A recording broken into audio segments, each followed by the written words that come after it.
요사이 국민들이나 정가의 가장 큰 토픽 중에 하나는, 관심사 중에 하나는 김관진 전 국방장관을 서울중앙형사 지법에서 구속 적부심을 통해서 석방한 사실에 대한 논란입니다.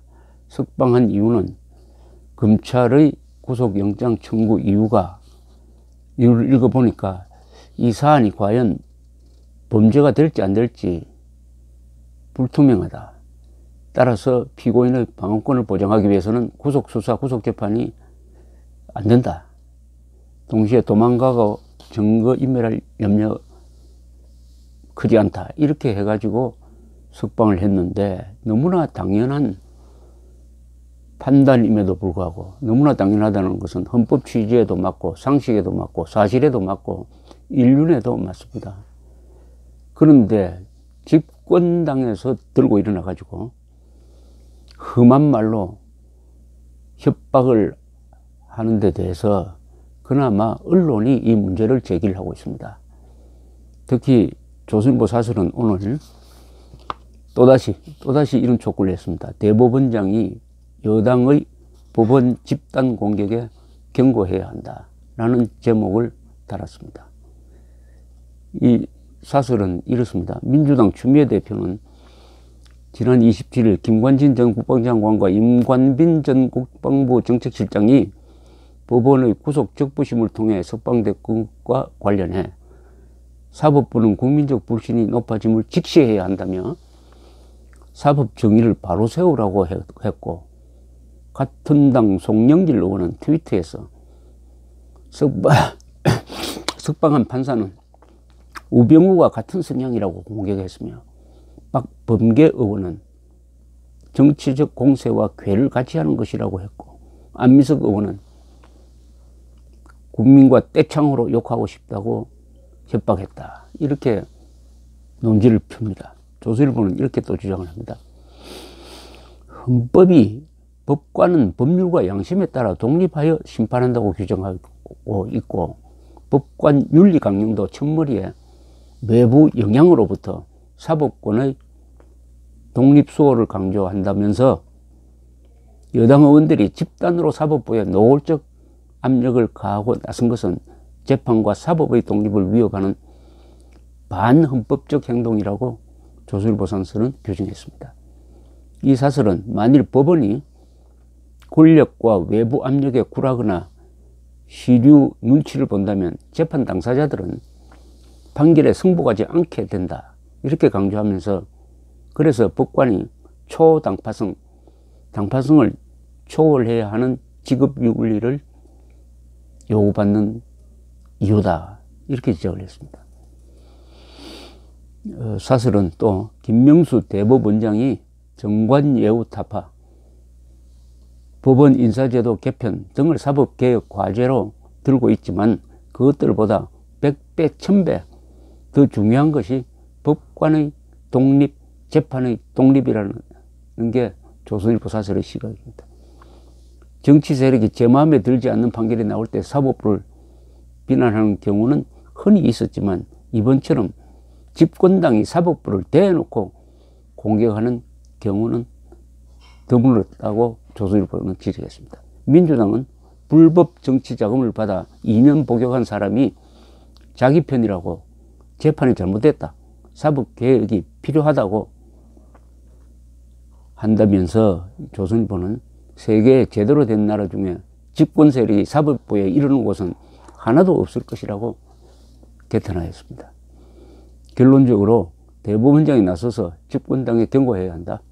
대법원장이 계속 침묵하면은 코드 사법부가 재판과 법관의 독립이 아니라 정권의 눈치를 본다는 비판이 나올 수 있다. 사법부에 대한 신뢰가 땅에 떨어진다. 라고 끝을 맺었습니다. 대법원장이 침묵하면 안 된다. 대법원장이 침묵하면 몇 가지 문제가 생깁니다. 첫째,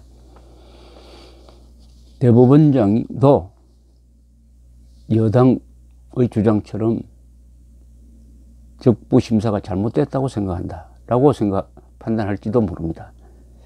그리고 판사들 입장에 서면은 대법원장이 우리 편이 아니구나. 대법원장은 여당 편이고 권력 편이구나.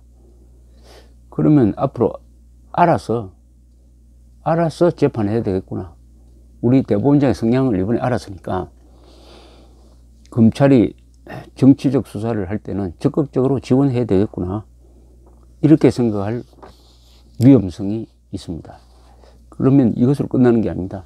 대법원장에 대한 신뢰가 약해지는 것은 한국 법치의 안정성이 약해지는 것이고 법치에 대한 국민들의 신뢰가 약해지는 것입니다. 그렇게 되면 어떻게 되느냐? 법이라는 것은 눈에 보이지가 않습니다. 그러나 어떻게 작용하느냐? 법이 가지고 있는 권위, 법에 대한 국민들의 신뢰는 법이 사실에 기초해서 법률을 적용하고 공평하다 하는 신뢰입니다. 그 신뢰를 통해서, 권위를 통해서 작동합니다. 그런데 신뢰 무너지면은 권위가 무너집니다. 그렇다면은 법이 무력해지면은 이 사회는 최악의 경우에는 장글로 변하죠. 장글에서는 어떻게 되느냐? 힘이 있고 패거리가 강한 사람들이 큰 소리를 칩니다. 이렇게 되면은 약한 사람은 힘 있는 사람으로 붙든지 연줄을 찾아다니게 됩니다. 변호사를 선임을 할 때도 어떤 정치 성향을 가진 사람이냐, 어느 지역 사람이냐를 찾게 된다는 뜻입니다. 이렇게 되면은 한 걸음 더 나가서 마지막에는 완전히 무법천지가 되는 거죠. 무법천지.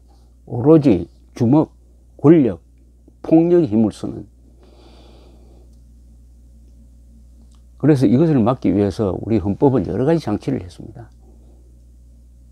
법관에 큰 특권도 주고 또 법과 양심에 따라서 자유롭게 재판할 수 있는 특권을 준 거죠.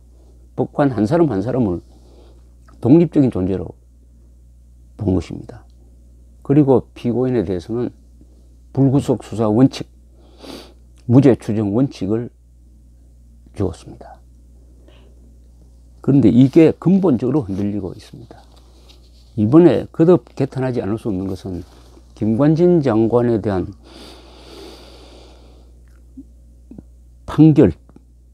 판결을 놓고 시비를 하는 게 아니라 김관진 장관을 왜 잡아 넣지 않느냐.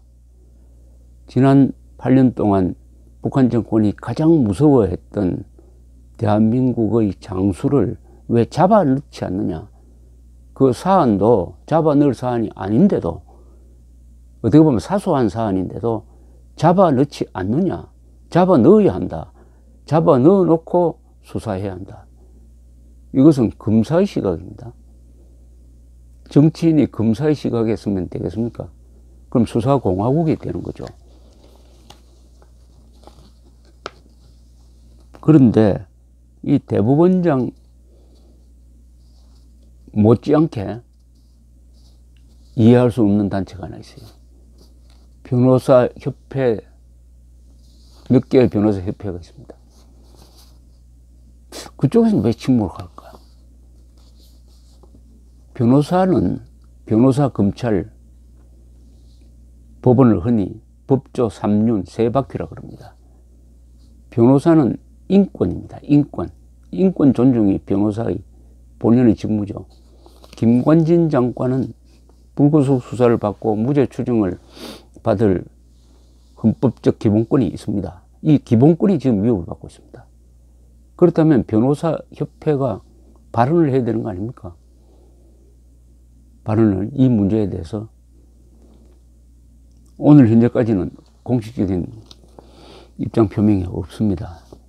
그렇다면 국민들이 행동해야 됩니다. 어떻게 행동하느냐? 구체적 행동을 해야 되겠죠. 애국이라는 것은 마음으로 하는 게 아닙니다.